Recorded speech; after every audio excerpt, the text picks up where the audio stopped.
नमस्कार। मैं डॉक्टर अपर्णा मयेकर। जीना इसी का नाम है।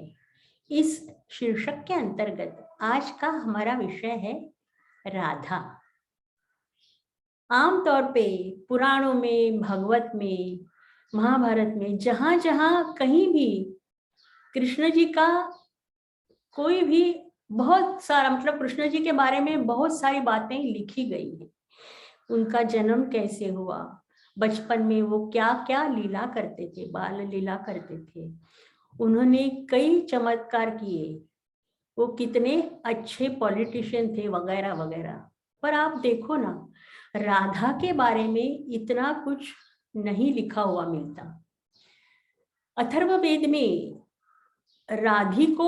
राधिकोपनिषद में 11 श्लोकास हैं, तो उसमें ये लिखा है कि राधा ये एक परम शक्ति है और राधा में साक्षात पार्वती माता और लक्ष्मी माता वास करती हैं।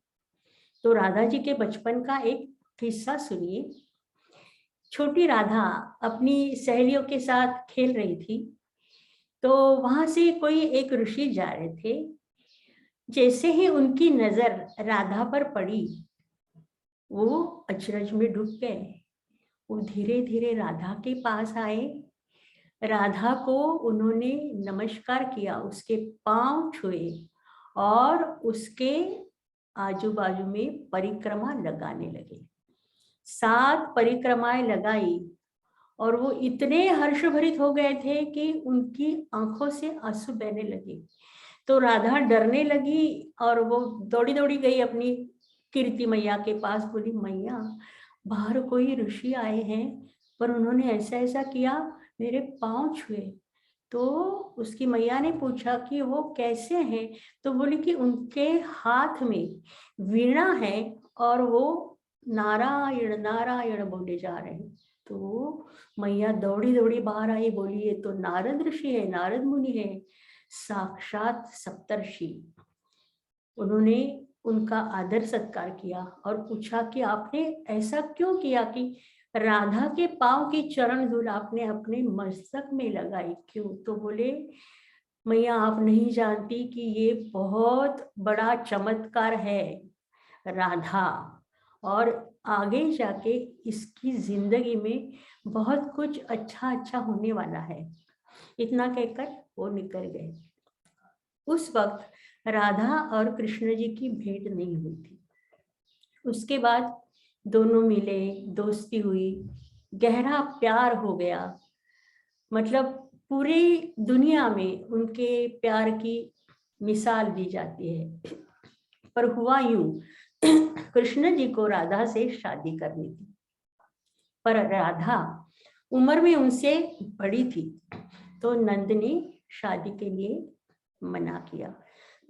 रुक्मिणी और सत्यभामा दोनों हमेशा कहती थी कि हम आपसे इतना प्यार करते हैं, आपकी इतनी भक्ति करते हैं, फिर भी आप सबसे ज्यादा प्यार राधा से ही करते हो।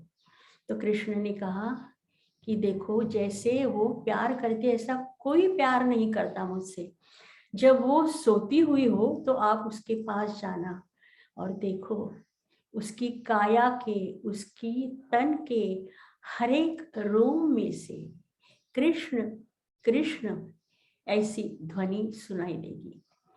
मतलब राधा कृष्ण जी का जो प्यार था वो हाई लेवल पे था, जैसे आत्मिक संबंधों का प्यार था। वो राधा के बगैर कृष्ण जी नहीं सकते। जैसे हम उनका नाम साथ में लेते हैं तो हम कृष्ण राधा ऐसा कभी भी नहीं कहते, हम राधा कृष्ण ऐसे कहते हैं।